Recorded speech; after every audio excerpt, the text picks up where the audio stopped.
Hello students, last time हमने third lesson का first part his first flight किया था। आज हम सेकंड पार्ट करेंगे। डियर स्टूडेंट्स, आप सभी ने एरोप्लेन देखा ही होगा। आज की हमारी स्टोरी का टाइटल इसी से रिलेटेड है, द ब्लैक एरोप्लेन। राइटर है Frederick Forsyth. This is a mysterious story about a pilot who is flying his old Dakota DS-088। DS-088 इस एरोप्लेन का नाम है जो कि इस लेसन के अंदर बार बार आएगा।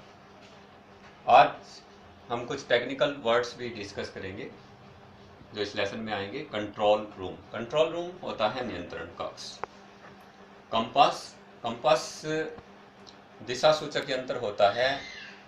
इसका प्रयोग एरोप्लेन के अंदर दिशा का पता करने के लिए किया जाता है।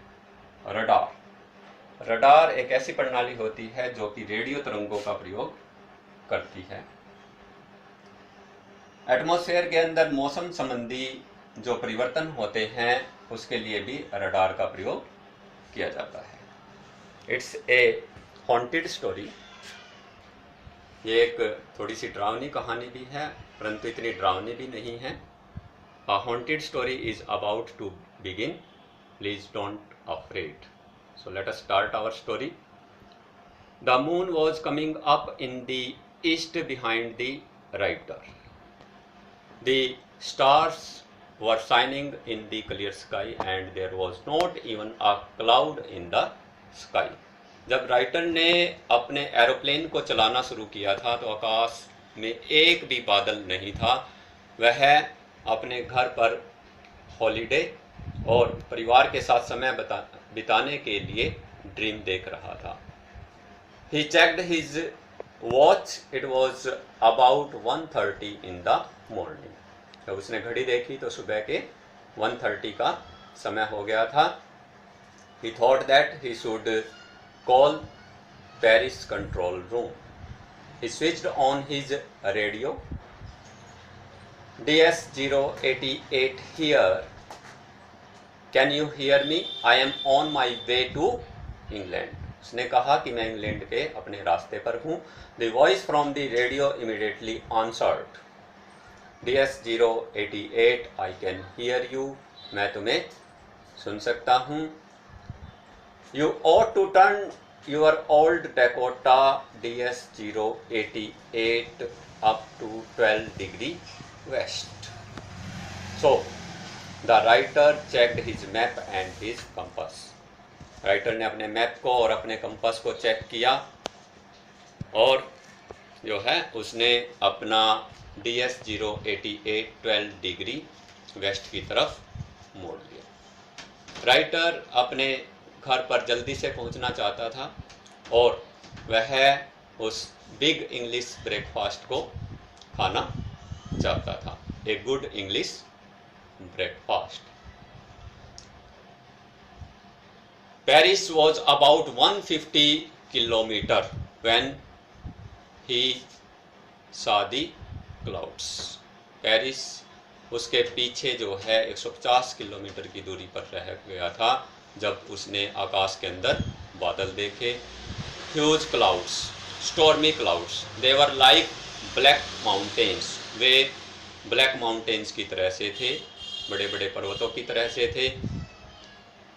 राइटर थोड़ी देर के लिए घबरा गया और उसने सोचा कि पेरिस वापस जाया जाए, लेकिन उसने सोचा कि नहीं, मैं अपने परिवार के साथ समय बिताना चाहता हूँ। इसलिए उसने उस एरोप्लेन को स्ट्रेट क्लाउड्स के अंदर से ही उड़ाने का डिसाइड किया, क्योंकि नॉर्थ और साउथ से यदि वो एरोप्लेन को उड़ा कर ले जाता तो उसमें काफ़ी फ्यूल लगता और राइटर के एरोप्लेन के टैंक के अंदर अब इतना पर्याप्त फ्यूल नहीं था कि वह नॉर्थ और साउथ की तरफ से अपने एरोप्लेन को उड़ाकर ले जाता।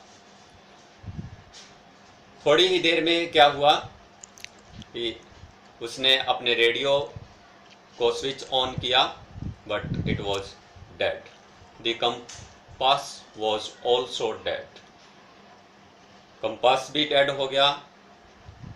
Now he was without radio and without compass.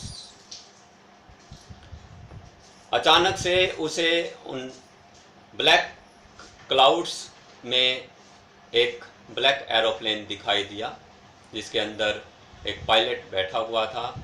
उसके विंग्स पर कोई भी लाइट नहीं थी, लेकिन राइटर उसको उन ब्लैक क्लाउड्स में से साफ देख सकता था।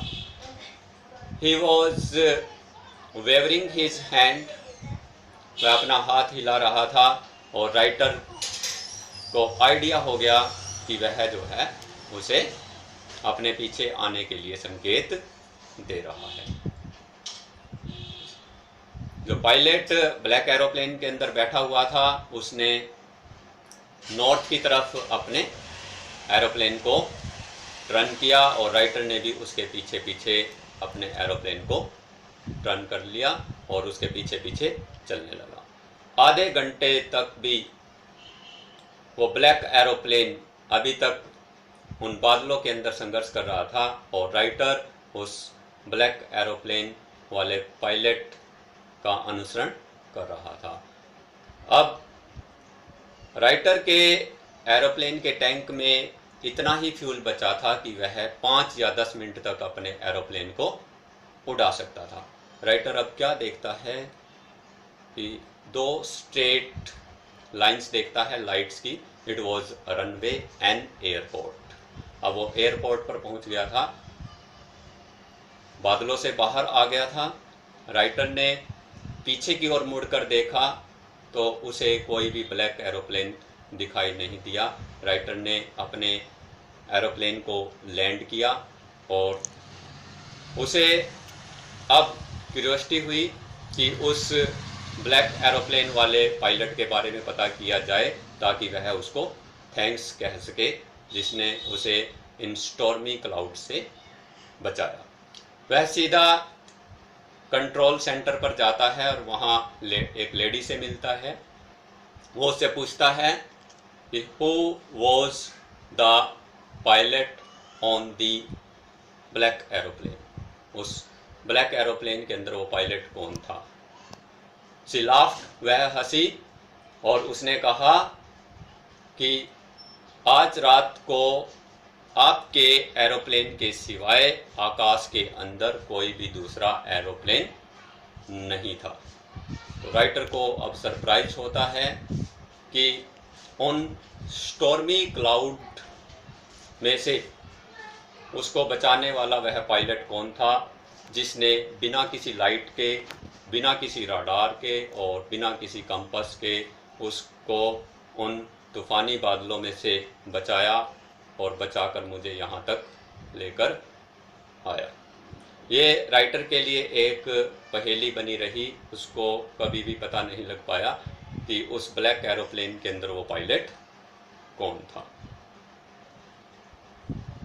सो डियर स्टूडेंट्स, ये आपका 3rd लेसन के दोनों ही पार्ट कंप्लीट हो चुके हैं।